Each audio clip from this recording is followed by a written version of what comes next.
আচ্ছা, আজকে তুই এসছিস গল্প বাইটসে। এটা হচ্ছে গল্প বাইটসের মেনু। অ্যান্ড তুই খেয়েছিস হচ্ছে 4 রকমের মোমো। হ্যাঁ, কি কি মোমো খেয়েছিস? একটা তো ভেজ মোমো খেলাম, হুম তারপর এটা রয়েছে নর্মাল চিকেন মোমো, হুম এটা একটা খেলাম দার্জিলিং মোমো, এটার হুম। টেস্টটা খুবই ডিফারেন্ট, হুম অনেকটাই ভালো খেতে এটা নর্মাল চিকেন মোমোর তুলনায়, মাস্ট ট্রাই। আর দেন এটা একটা ছিল চিকেন চিজ মোমো, যেটা ইউনিক, ফার্স্ট টাইম খেয়েছি। হুম চিজ দিয়ে ভর্তি করা একদম মোমোর ভেতরে, যারা চিজ পছন্দ করে তাদের ডেফিনেটলি এটা ট্রাই করা উচিত আমি বলবো। আচ্ছা, আদারওয়াইজ হ্যাঁ, অফকোর্স আমি বলবো এই দোকানে আসো তোমরা এবং এখানের মোমো এসে ট্রাই করে যাও। মোমো এরা সব নিজেরাই বানাচ্ছে এখানে এবং টেস্টটা খুবই ডিফারেন্ট।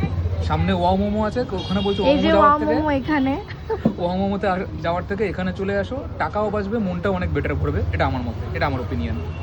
বাকি ঠিক আছে, এখন খেয়ে ফেলতে পারি। ওভারঅল একদম একদম ওভারঅল তো সব কিছুকে, সব মোমোকে কিরকম লাগলো? ওভারঅল মোমো খেয়ে কেমন লাগছে, পয়সা থাকলে মোমো খাওয়াই। বাট হ্যাঁ, মোমো জিনিসটা সবারই পছন্দ, বিশেষ করে শীতকালে।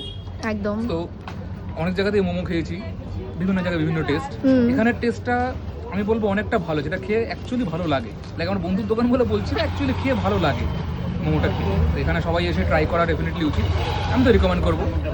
আমি একদম, এটাকে রেটিং একদম। দিতে হলে রেটিং দিয়ে দেবো 4.9 আউট অফ 5। ওকে, আচ্ছা। 5 দেবো না, কারণ ওই পুরোটা দিতে নেই, এই হলো ব্যাপার। বাকি গুগল ম্যাপসে রিভিউ দিয়ে দেবো, চাপ নেই। ওকে, ভিডিওর জন্য থ্যাঙ্কস বললাম, আদারওয়াইজ থ্যাঙ্কস বলতাম না। এর জন্য আর কি। Okay, done, thanks. Thank you.